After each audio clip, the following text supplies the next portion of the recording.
In this video, I want to cover the value ladder framework, which is a framework for laying out the products and services of a business in a way in which both increases conversion rates and also the lifetime value of your customers. But if you don't know who I am, my name is Zach. I'm a serial entrepreneur and the owner of Cosla, a strategy consultancy that helps businesses properly grow and scale. So let's look at what a value ladder looks like. So this is an example of a value ladder. I'm using a clothing business, but this really will apply to any types of business, whether you're B2B or B2C. So value ladders, the basic premise of value ladder is that at the top of the value ladder, you will have your low cost free products. Like basically you're asking the least you want from your followers or from your customers. So right at the top of your value ladder, you might have, say, followers to go in with your social media accounts and that. And all you're asking for here is like click a button, become a follower, and you go it. But now once you have followers, you want to start them into your buyer's journey. You want to start turning those followers into actual leads. So the first thing you might want to do is creating some downloading quizzes to get their email address. So this is where you take followers and you offer them some type of value in exchange for an email. So again, something that's free, but you're getting some type of data on them so you can start retargeting them and you can start actually engaging them in a deeper level. So once you have customers that you've downloaded your lead magnet or whatever you have, and you've got their email address, you want to then start them into becoming actually a paid customer. So what a lot of people do though is they will skip this step altogether and they'll go straight to, hey, buy my shit. But you don't want them to just go straight buy your main product because these people might not be ready. They don't know who you are. It's a big commitment. So you want to have a smaller commitment before your core product range. And this could be like samples of your products, could be a trial, could be anything like that. So let's say you get someone down to your lead magnet and then they go and they do some sort of small commitment and they get a sample pack for $10. So now once they've got this sample pack, they like your products and do it, then you can again increase the ask and say, hey, you love that product.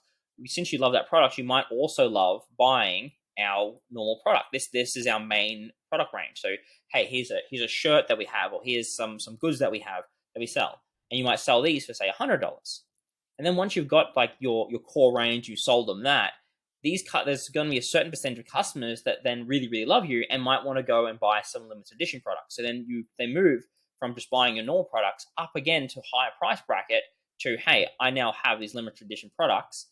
I'm going to sell them for $200 each instead of $100, but we're only going to make, say, 1,000 of them. And so this allows you to be able to sell to some of your customers at a higher price point, and which adds more value to them. And then again, from here, there's going to be an even higher tier. This is your very tip top. So this could be exclusive products you have with, say, an influencer or something like that.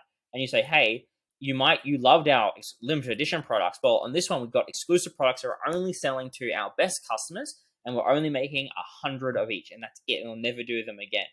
And so then we're going to sell them for $1,000. So again, you're increasing the value. So the main sort of theme of this framework is that you start at a low ask, and you move them through these tiers as you develop a relationship with them as they go through your buyer's journey. So again, example, you start with followers, easy. Then they say, hey, I want your email address. Okay, I'm asking a little bit more for them. Hey, I want you just to give me a small amount of money, a little bit more of an ask. And then, hey, I want to get $100 from you. Okay, that's a bit more of an ask. And then you say, I want even more money from you. And then you say, I want even more money from you again. And you take them down this journey where each level you offer them more and more value, but a smaller population of your people will actually go down it, but you can get more money from them. So why is having this important? Well, on top of the fact that you're giving them small yeses along the way, this both increases your conversion rates. What it does is it also increases your lifetime value. Because what a lot of people do is they just have this core range of products, right? They just say, hey, I sell t-shirts, I just sell this. Follow me, buy my stuff.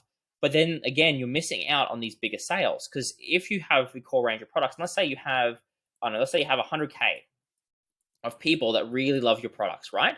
Well, 10,000 of them may really like to buy an exclusive product range from you that you sell for a higher rate, or even a smaller percentage of them might buy a really, really high priced product at a lower rate. So this is the basic outline of a value ladder, how you can use it to increase the conversion rates, and why it's important for your business. And again, this is for sort of every business you have. So I hope that was helpful. If this was provided value to you, remember to like and subscribe. And yeah, I'll see you in the next one. Bye.